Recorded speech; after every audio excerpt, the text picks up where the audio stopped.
Welcome to the WION podcast, where we explore fascinating stories and ideas from various fields. In this episode, we uncover how Washington's Iran narrative began collapsing as new developments raised questions about the original claims.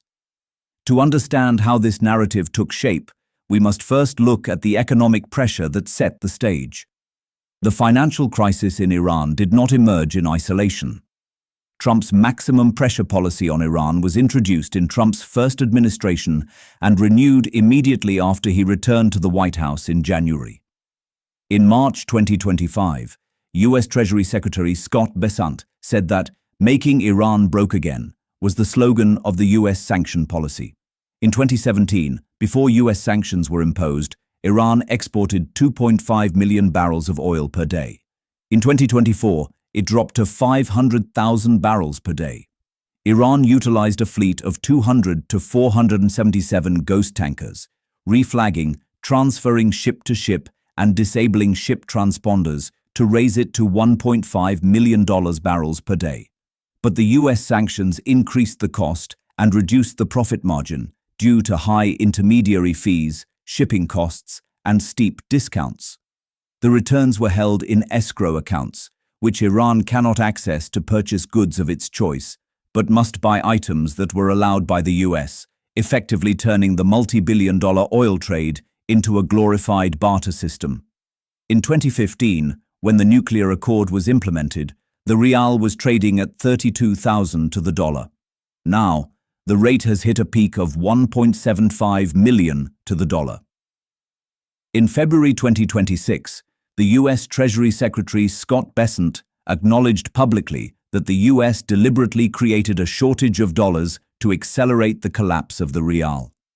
With the economic crisis producing social unrest, the next step was to globalize the crisis. The infrastructure for this was built gradually over the years. The three primary elements are media, civil society, and diaspora. The National Union for Democracy in Iran, primarily based in Washington, worked as an external engine to coordinate the Iranian diaspora and influence U.S. policy toward the 2025 to 2026 protests. The group maintains close ties with the Vandenberg Coalition, whose chairman is Elliot Abrams, a Jewish-American diplomat, a regular speaker at AIPAC, known for his advocacy for the U.S.-Israel alliance. Iran International is the most watched Farsi-language channel inside Iran and across the diaspora. It was routinely moderating in the symposiums for the National Union for Democracy. It used to convene meetings on Capitol Hill, circulated newsletters to congressional staffers, and provided counsel to U.S. government agencies. The correspondent of Iran International, Negar Mojtahedi, used to moderate panels alongside Reza Pahlavi. When the protests began on December 28, Pahlavi launched an extensive media campaign across social media and Western media.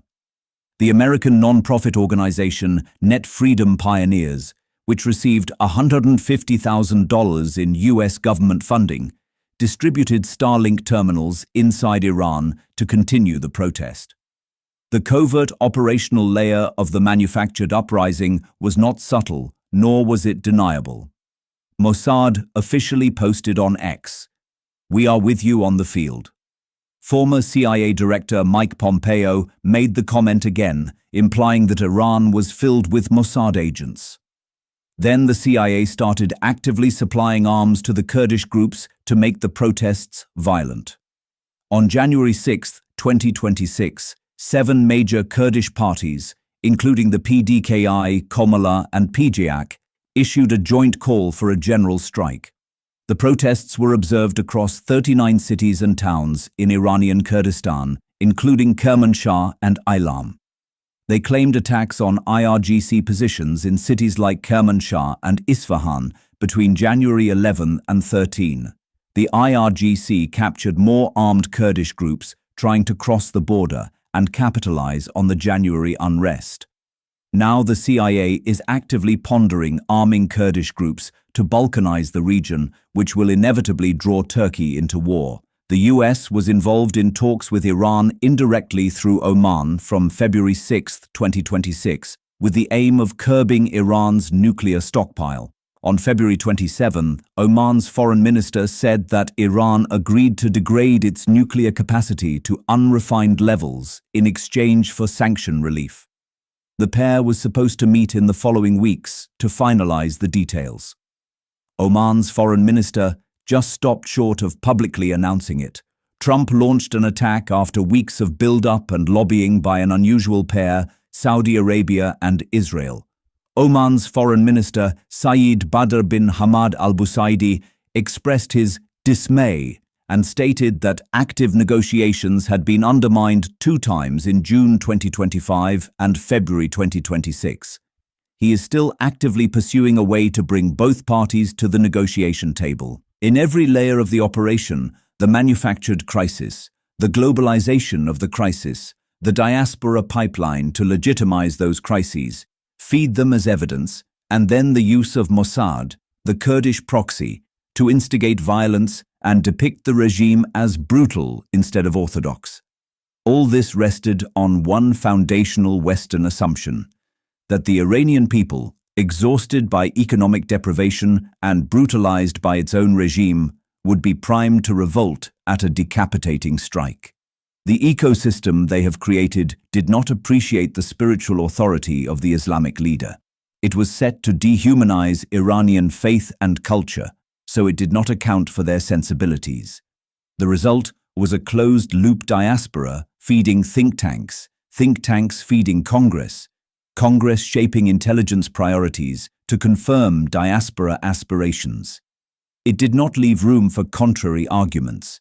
It built a narrative, fed the narrative, and then consumed that same narrative itself. In the eschatology of Twelver Shi'ism, which drives the Iranian faith, martyrdom is not a cost to be avoided, it's a form of victory. So, Iranian President Pezeshkian framed the killing of Khamenei as an open war on Muslims.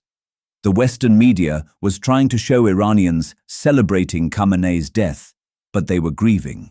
The grief turned into outrage and reached the US embassies in Karachi and Iraq. Washington did not show philosophical or conceptual clarity to understand, let alone engage with, a theological war. Thanks for tuning in to this incredible story. If this episode resonated with you, don't forget to hit the like and subscribe button for more captivating stories to come. Stay tuned.